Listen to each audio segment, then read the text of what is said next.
کہا نہیں اور زیادہ کرو, یہ کپڑے 200 درہم کے نہیں ہیں, کہا اور زیادہ کرو, کہا 300 درہم نہیں, کہا اور زیادہ کرو, کہا 4 اور زیادہ 500 درہم, کہا ہاں ٹھیک ہے میں 500 درہم میں اس کپڑے کو لے لیتا ہوں. ایسے کہا تو وہ اچنبے میں پڑ گئے, کہا ایسا کیسے ہو سکتا ہے, میں 100 درہم میں بیچنا چاہتی, آپ 500 درہم میں لے رہے ہیں. کہا کہ تجھے خبر نہیں ہے, دوسرے تاجر سے بات کر کر دیکھو کہ اس کی قیمت کتنی ہے. جب اس نے بات کیا تو واقعی 500 درہم تھے. تو حضرت امام اعظم نے 500 درہم میں, جو عورت 100 درہم کہہ رہی تھی, اسے 500 درہم میں خرید لیا اور بتا دیا تجارت اس کو کہتے ہیں. اور یاد رکھیں امام اعظم کا تو یہ معاملہ تھا کہ آپ سب سے بڑے تاجر تھے, بہت پیسہ تھا آپ کے پاس, کوئی آپ کے پاس آتا تھا تو آپ قرض حسنہ دیتے تھے. یہ آج کا طریقہ نہیں ہے کہ جس کے پاس پیسہ آ گیا بہت زیادہ, اب کوئی آیا قرض مانگنے تو ہم قرض تم کو کیا دیں, ہم دیں گے لیکن تم ہم کو فائدہ دو, ہم تم کو 1 لاکھ دیں گے, تم کو 10% 20% پیسہ دو. یعنی کہ اسے قرض حسنہ نہیں کہتے. ایک مسلمان دوسرے مسلمان بھائی کی بھلائی اس میں بھی کر سکتا ہے کہ وہ قرض حسنہ دے, یعنی جتنا دے اتنا لے, اسے قرض حسنہ کہتے ہیں. امام اعظم ابو حنیفہ رضی اللہ تعالیٰ کتنا احتیاط فرماتے ہیں, ذرا اس پر غور کیجئے گا. حضرت امام اعظم ابو حنیفہ کے پاس لوگ آتے اور قرض لیتے کہ حضرت قرض دے دیجئے, میں اتنا دن کے بعد آپ کو لوٹا دوں گا. حضرت امام اعظم دے دیا کرتے تھے. آپ ایک نماز جنازہ میں گئے پڑھنے, سب لوگ موجود تھے, نماز جنازہ میں تاخیر تھی تو سب ایک گھر کے سائے میں کھڑے تھے, اور حضرت امام اعظم بہت زیادہ دھوپ ہونے کے باوجود بھی دھوپ میں کھڑے ہیں. آپ دھوپ میں کھڑے ہیں اور ادھر سب لوگ ایک گھر کے سائے میں ہیں. اب سب لوگوں نے آواز دی, اے امام اعظم بہت دھوپ ہے, آپ سائے میں آ جائیے. حضرت امام اعظم نے کہا کہ میں نہیں آ سکتا. کہ کیوں نہیں آ سکتے, دھوپ زیادہ ہے, پسینے گر رہے ہیں, ہم لوگ سائے میں بیٹھے ہیں, نماز جنازہ میں تاخیر ہے, آپ تشریف لے آئیے, کوئی بھی چلا جائے گا. لیکن امام اعظم کا جواب سنیے. حضرت امام اعظم کہتے ہیں, لوگوں تجھے نہیں معلوم ہے کہ جس گھر کے سائے میں تم کھڑے ہو وہ میرا قرضدار ہے. اگر میں اس سائے میں آ جاؤں گا تو قیامت کے دن اللہ رب العزت مجھ سے پوچھ لے گا کہ تم نے سائے سے فائدہ اٹھایا ہے, جو تیرا قرض لیا تھا تو میں کیا جواب دوں گا. کیا حضرت امام اعظم ہے. حضرت امام اعظم رضی اللہ تعالیٰ سائے میں نہیں گئے, ایسے ہی جا رہے تھے راستوں سے, آپ کے جوتے سے کیچڑ اچھل کر ایک مکان کے دیوار پر لگ گیا. حضرت امام اعظم آگے بڑھنے سے پہلے رک گئے اور رکنے کے بعد دیکھے کہ اس دیوار پر کیچڑ لگا ہے. آپ قریب گئے اور جانے کے بعد اس کیچڑ کو صاف کرنے لگے. اب بتائیے, ہم تو جاتے ہیں کیچڑ اگر کسی کے چہرے پر بھی لگ جائے, اگر وہ 2 بات کہتے تو الٹا اسی کو مار دیں گے, کہ خاموش رہو, تم مجھ سے زیادہ طاقتور ہے کیا, تم مجھ سے زیادہ پیسہ والا ہے کیا. ایسے ہم بات کریں گے کہ جاؤ یہاں سے نکل جاؤ, دیکھ لیں گے, تم کورٹ کچہری جاؤ گے, پولیس تھانے جاؤ گے, پیسہ پھینک لوں گا, تمہیں کو ہارنا پڑے گا. اس طرح کی باتیں کر دیتے. لیکن حضرت امام اعظم کا تو دیکھیے, کچرے کو صاف کر رہے ہیں, دیوار سے کچرے صاف کر رہے ہیں, وہ بھی جوتی سے لگے ہوئے.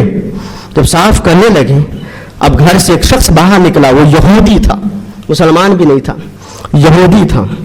جب آیا قریب تو آنے کے بعد وہ یہودی پہچان لیتا ہے, یہ تو امام اعظم ہے اور ان سے تو میں نے قرض لیا ہے, امام اعظم نے قرض لیا ہے. تو انہوں نے کہا آپ نے اس کو صاف کیوں کیا, آپ اسی طرح چھوڑ دیتے اس کو. کہا سنو, تو میرا قرضدار ہے, تمہارے دماغ میں تیرے دل میں یہ بات نہ آ جائے کہ میں امام اعظم سے قرض لیا ہوں تو امام اعظم جو چاہے وہ میرے ساتھ کرے. یہ لفظ اس کے دل پر ایسا گہرا اثر کیا کہ یہ وقت کا امام اعظم ہے اور کیچڑ صاف کر رہا ہے. تو کہنے لگا کہ یہ امام اعظم ابو حنیفہ, یہ آپ کا مقام ہے, تو بتائیے تو صحیح, جس کے آپ کلمہ پڑھتے ان کا مقام کیا ہوگا, کیا ہوگا ان کا مقام. آپ میرے دیوار سے کیچڑ بعد میں صاف کیجئے گا, پہلے میرے دل میں جو کیچڑ ہے کفر و جلالت کے, اس کو دور کر دیجئے, اور سب سے پہلے میرے دل میں ایمان کے دیے کو روشن فرما دیجئے. اس وقت کلمہ پڑھا کر مسلمان میں امام اعظم ابو حنیفہ رضی اللہ تعالیٰ اس طریقے کے تاجر بھی تھے. میں تھوڑی گوشے پہ انہی بات کر رہا ہوں. حضرت امام اعظم ابو حنیفہ رضی اللہ تعالیٰ کا مقام اتنا بڑا مقام ہے کہ تقویٰ میں بھی آپ کا کوئی جواب نہیں, کوئی جواب نہیں تقویٰ میں. یہاں تک کہ 40 سال تک آپ عشاء کی وضو سے فجر کی نماز ادا فرمائی. 40 سال تک. بتائیے تو صحیح, وہ امام اعظم 40 سال تک عشاء کی وضو سے فجر کی نماز پڑھے, اور ہمارے عشاء اور فجر ایسے رہے کہ ناپاکی کی حالت میں گزر رہے ہیں, بے وضو گزر رہے ہیں, نماز میں نہیں پڑھ رہے, مطلب اس طرح گزر رہے ہیں. اور ہم تقلید کس کی کرتے ہیں؟ تو تقلید ایسا نہیں ہے کہ ہم امام اعظم کی تقلید کرتے ہیں تو ہو گیا. تقلید کا مطلب یہ ہے کہ امام اعظم اگر 40 سال وضو فرمائی عشاء میں اور اسی وضو سے فجر کی نماز پڑھی, تو آپ اتنا نہ کر سکے تو کم سے کم عشاء بھی پڑھ لیجیے اور سو جائیے, اٹھیے فجر پڑھ لیجیے. اتنا تو کر سکتے ہیں نا, کہ اتنا بھی نہیں ہو سکتا ہے. جب نماز فرض کی گئی ہے 5 وقت کی تو نہیں پڑھ پائیں گے. وہ بات مجھے یاد آتی ہے جب میرے مصطفیٰ صلی اللہ علیہ وسلم معراج پر گئے تھے نا, تو حضرت موسیٰ علیہ السلام نے آپ سے کہا تھا 50 وقت کی نماز آپ کی امتی نہیں پڑھیں گے.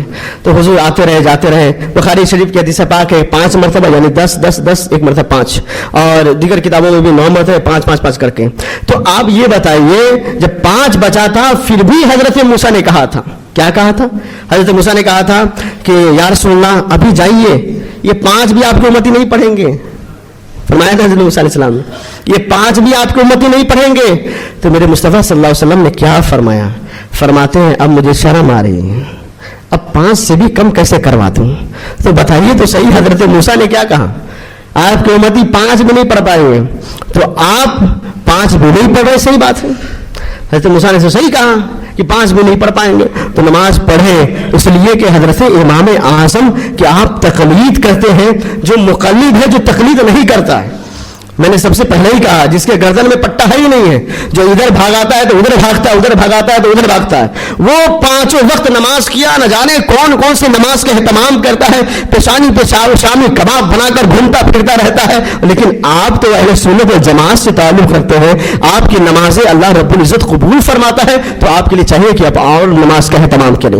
حضرت امام اعظم ابو حنیفہ رضی اللہ تعالیٰ عبادت کا حال تو یہ تھا کہ راتوں رات آپ عبادت اس طرح کرتے تھے, اس طرح عبادت کرتے تھے کہ لوگ دیکھنے والا کہتا تھا فلاں جگہ پہ ایک درخت ہے جو رات بھر کھڑا رہتا. اب بتائیے درخت نہ ہلتا ہے نہ ڈولتا ہے, اب بتائیے کیسے وہ پڑھتے تھے, کیسے پڑھتے تھے وہ نماز, کہ قیام اتنے لمبے کر دیتے تھے, قیام ہی میں رہتے تھے, رکوع گئے تو رکوع میں رہ گئے, سجدے میں گئے تو سجدے ہی میں رہ گئے, اور اللہ رب العزت کی عبادت کرنے لگے. ایک یہودی بچہ کہنے لگا اپنے باپ سے کہ اے میرے والد بتائیے کہ ایک درخت یہاں پہ ہمیشہ رات میں کھڑا رہتا تھا, لیکن اب وہ درخت نہیں ہے. تو وہ یہودی کہتا میرے بچے سنو, وہ درخت نہیں ہے بلکہ مسلمانوں کے امام اعظم ابو حنیفہ تھے جو اب رخصت ہو گئے.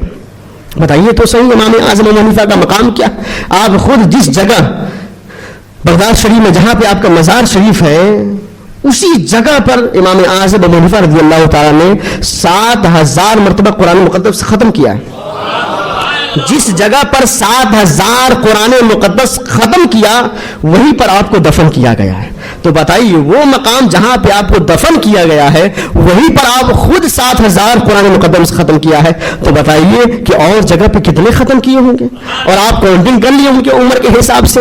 بتائیے تو صحیح کتنا پڑھتے تھے, اور پھر وہ قرآن بھی پڑھنا, مسائل بھی حل کرنا, نہ جانے کتنے مسائل ہیں. آج پوری دنیا پہ اگر آپ نگاہ ڈالیں, پوری دنیا پر اگر آپ نگاہ ڈالیں تو حضرت امام اعظم کو سب سے زیادہ ماننے والے حنفی ملیں گے آپ کو پوری دنیا میں. شوافی ہیں, حنبلی ہیں اور مالکی ہیں, لیکن سب سے زیادہ اگر آپ کو ملیں گے وہ احناف ملیں گے, حنفی ملیں گے. تو بتائیے کتنے مسائل امام اعظم ابو حنیفہ نے ہمیں دے دیا. بس وہ جانتے تھے ہم دنیا میں آئے ہیں تو دنیا میں آنے کا مقصد وہی ہے جو رب نے جس مقصد کے لیے ہمیں بھیجا ہے. انہیں معلوم تھا ہم دنیا میں آئے تو ضرور ہیں, لیکن بھیجا جس نے ہے اس کے لیے ہی دنیا جیتے ہیں, یہ مقصد تھا ان کا. اب آ گئے تو اپنی منمانی نہیں بلکہ جو بھیجا ہے اس کی شریعت اور اس کے حکم, اس کے فرمان پر ہم عمل کرتے ہوئے چلیں گے. حضرت امام اعظم ابو حنیفہ رضی اللہ تعالیٰ جب یہ بھی معاملہ تھا, بڑے گوشہ نشینی بھی اختیار کرتے تھے, آپ گوشہ نشینی بھی اختیار فرما لیتے تھے, اور رات رات بھر اللہ کی عبادت کیا کرتے تھے. یہ حضرت امام اعظم. لیکن اللہ اکبر, امام اعظم ابو حنیفہ رضی اللہ تعالیٰ آپ خام میں دیکھا. اس سے پہلے حضرت داتا حجویری رحمۃ اللہ تعالیٰ علیہ, جن کا مزار مبارک پاکستان میں ہے, داتا حجویری، جن کی بارگاہ میں سرکار خواجہ غریب نواز رضی اللہ تعالیٰ بہت دنوں تک وہاں پر آپ نے چلہ کشی اختیار کی اور پھر وہاں سے آپ اجمیر شریف آئے تھے. تو وہی حضرت داتا حجویری خود خواب میں دیکھتے ہیں. کتنے بڑا مقام ہے حضرت داتا حجویری کا، جہاں پہ حضرت خواجہ غریب نواز چلہ کیے. انہوں نے خواب میں دیکھا، کیا خواب میں دیکھتے ہیں اور وہ خود فرماتے ہیں کہ میں گیا حضرت بلال حبشی رضی اللہ تعالیٰ عنہ کے مزار پاک پر. بلال حبشی کا نام سن کر سبحان اللہ آنا چاہیے. ایسا عشق حضرت بلال حبشی نے ہمیں سکھایا ہے. حضرت بلال حبشی کے مزار پر تھا اور میں آپ کے پہلے میں سو رہا تھا. خواب میں نے سرور کائنات صلی اللہ تعالیٰ علیہ وسلم کی زیارت فرمائی اور میں نے دیکھا کہ ایک شخص ہے جو حضور صلی اللہ تعالیٰ علیہ وسلم کے زانوے مبارک پر اپنا سر رکھ کر سو رہے تھے. حضرت داتا حجویری رضی اللہ تعالیٰ جب دیکھتے ہیں تو دیکھنے کے بعد قریب آنے لگتے ہیں، اور قریب جب آنے لگتے ہیں اس کے بعد حضرت داتا حجویری کے دل میں یہ خیال پیدا ہوتا ہے، کیوں نہ پوچھ لوں نبی پاک صلی اللہ تعالیٰ علیہ وسلم سے کہ کون ایسا معتبر شخص ہے، مبارک شخص ہے کہ آپ کے زانوے مبارک پر اپنے سر کو رکھ کر سو رہے ہیں. کتنا بڑا مبارک. اب یہ تو اپنے دل میں خیال کر جا رہے تھے، لیکن میرے مصطفیٰ تو وہ ہیں جو دلوں کے حالات سے واقف ہیں. حضور جانتے ہیں کہ حضرت حجویری کے دل میں کیا چل رہا ہے. حضرت داتا حجویری قریب آئے اور میرے آقا کریم صلی اللہ تعالیٰ علیہ وسلم کے قدم مبارک کو بوسہ دیا. ابھی کہنے والے تھے کہ یہ کون ہے تو میرے مصطفیٰ فرماتے ہیں حجویری یہ جاننا چاہتے ہو یہ کون ہے؟ حضرت داتا حجویری کہتے ہیں کہ میں سوچ رہا تھا بولنے کے لیے، حضور فوراً فرما دیے. اب بتائیے تو حضور سب جانتے ہیں. جو کہتے ہیں نہیں جانتے وہ سب سے بڑے نہیں جاننے والے. سب سے بڑے نہیں جاننے والے وہ ہیں جو کہتے ہیں نہیں جانتے ہیں، اور ہم کہتے ہیں حضور جانتے ہیں. تو حضور کے صدقے میں ہمارے ایسے اولیاء کرام ہیں وہ بہت کچھ جانتے ہیں. تو نبی پاک صلی اللہ تعالیٰ علیہ وسلم نے فرمایا کہ اے حجویری آپ یہ جاننا چاہتے ہیں یہ کون سو رہے؟ تو حضرت دادا حجویری نے کہا یا رسول اللہ جاننا چاہتے ہیں وہ کون ہے؟ تو حضرت پیارے آقا سرور کائنات صلی اللہ علیہ وسلم فرماتے ہیں اے داتا حجویری یہ کوئی اور نہیں بلکہ کوفہ کا امام اعظم ابو حنیفہ ہے. نعمان بن ثابت ہے، امام اعظم ہے، ابو حنیفہ ہے. تو حضرت داتا حجویری کہنے لگے کہ امام اعظم کا اتنا بڑا مقام ہے تو ہمیں بھی فخر ہے کہ ہم امام اعظم کے ماننے والے ہیں. کہ حضرت امام اعظم کا وہ مقام جو حضور صلی اللہ تعالیٰ علیہ وسلم اپنے زانوے مبارک پر سلا رہے ہوں. تو نبی پاک صلی اللہ تعالیٰ علیہ وسلم نے مقام بتایا امام اعظم ابو حنیفہ کا. حضرت امام اعظم بھی ہے. خواب میں دیکھا نبی پاک صلی اللہ تعالیٰ علیہ وسلم کو. حضور صلی اللہ تعالیٰ علیہ وسلم ارشاد فرماتے ہیں اے ابو حنیفہ تو یہ اس لیے پیدا نہیں کیا گیا کہ گوشہ نشینی اختیار کر لو. اب گوشہ نشینی اختیار کرنا بھی اچھی بات ہے نا. گوشہ نشینی کا مطلب کیا ہوتا ہے؟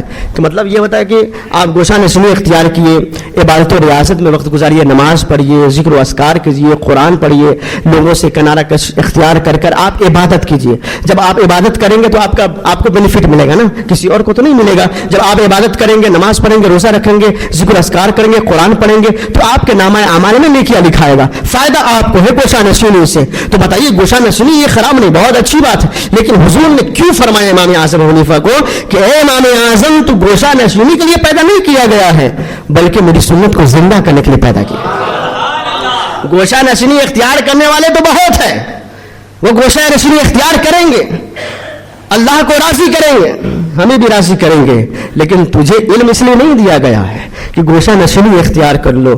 علم حاصل اس لیے کیا جاتا ہے تاکہ علم کو بانٹا جائے. علم کو بانٹا جائے. جو علم رکھ کر علم نہ بانٹے اس کے لیے بھی بہت بڑی بڑی وعیدیں. جو علم کو چھپاتا ہے اس کے لیے بھی بہت بڑی وعیدیں. اب ادھر نہیں جانا چاہتا. جیسے نبی پاک صلی اللہ تعالی علیہ وسلم نے حضرت امام اعظم ابو حنیفہ کو کہا کہ امام اعظم تو گوشہ نشینی کے لیے پیدا نہیں کیا گیا بلکہ میری سنت کو زندہ کرنے کے لیے پیدا کیا. تو حضرت امام اعظم بیدار ہوئے اور یہ سوچ پڑ گئے کہ کون سی سنت حضور کی زندہ کروں. اب ظاہر سی بات حضور نے فرمایا نا میری سنت کو زندہ کرنے کے لیے. اب امام اعظم کی آپ پوری ہسٹری کھول کر دیکھ لیجئے. امام اعظم کا کھانا پینا رہنا سہنا اٹھنا پڑنا سب مصطفیٰ کی سنت پر تھا. اب کون سی سنت زندہ کرنا ہے بتائیے آپ ہی. حضرت امام اعظم میرے مصطفیٰ کے سنت کے خلاف کوئی کام کرتے ہی نہیں تھے. حال تو یہ تھا کہ ایک وقت ایسا آیا کسی نے کہا حضرت کسی کی بکری گم ہو گئی ہے، کسی چور نے چرا کر لے گئے ہیں. اور حضرت امام اعظم ابو حنیفہ کہتے ہیں کہ اگر ایسی بات ہے وہ چوری کر کے کہاں لے جاتا ہے؟ کہاں بازار میں بیچتے ہیں، فائدہ منافع اٹھاتے ہیں. تو حضرت امام اعظم ابو حنیفہ کہتے ہیں یہ بتاؤ بکری کی زندگی کتنی ہوتی ہے؟ کہا بکری کی زندگی اتنی سال ہوتی ہے. حضرت امام اعظم اتنے سال تک بکری کا گوشت نہیں کھایا. کیوں نہیں کھایا؟ ہو سکتا ہے کہ وہی بکری کا گوشت آ گیا. اتنا حرام سے بچتے تھے. یعنی کہ کوئی بھی آپ کا عمل ہوتا تھا وہ شریعت مطہرہ پر ہوتا تھا، سنت مصطفیٰ کے مطابق ہوا کرتا. تو حضرت امام اعظم سوچنے لگے کون سی سنت زندہ کروں، تمام سنتوں پر عمل تو ہے، لیکن حضرت امام اعظم سمجھ گئے کہ میرے مصطفیٰ کون سی سنت کے بارے میں بات کر رہے ہیں. میرے مصطفیٰ کریم صلی اللہ تعالی علیہ وسلم مکہ سے جب ہجرت کر کر مدینہ گئے تو سب سے پہلے آپ نے مدرسہ بنوایا تھا، اور جس کو کیا کہتے ہیں؟ اصحاب صفہ.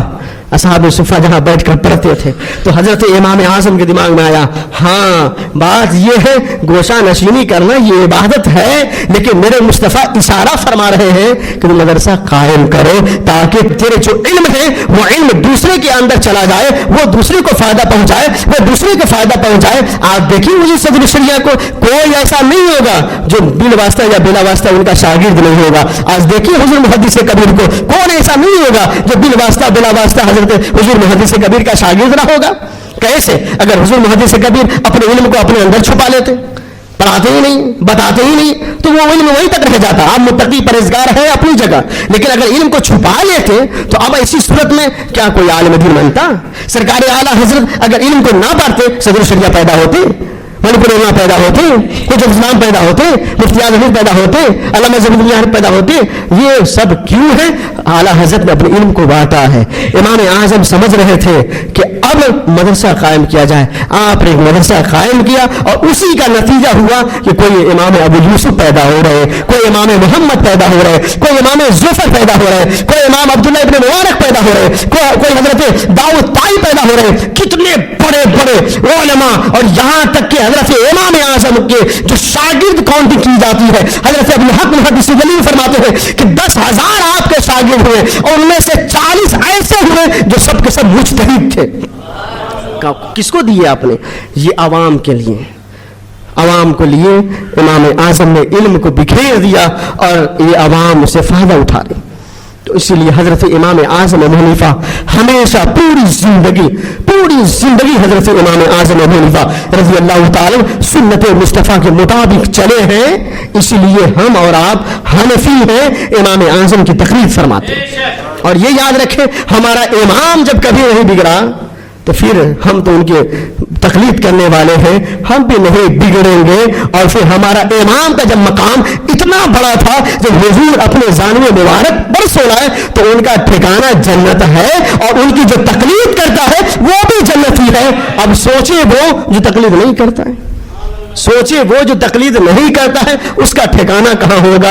ہم تو امام اعظم کی تقلید فرماتے ہیں اور ان کے مسائل پر عمل کرتے ہیں، اور پھر ان کے مسائل پر عمل کرنے کی کوشش نہ کریں بلکہ ان کے سیرت طیبہ کی کچھ چھینٹیں میں نے آپ تک پہنچائی ہے اس پر بھی عمل کرنے کی کوشش کریں. تب جا کے آپ بھی امام اعظم کی مقلد صحیح معنوں میں کہلانے کا لائق رہیں گے.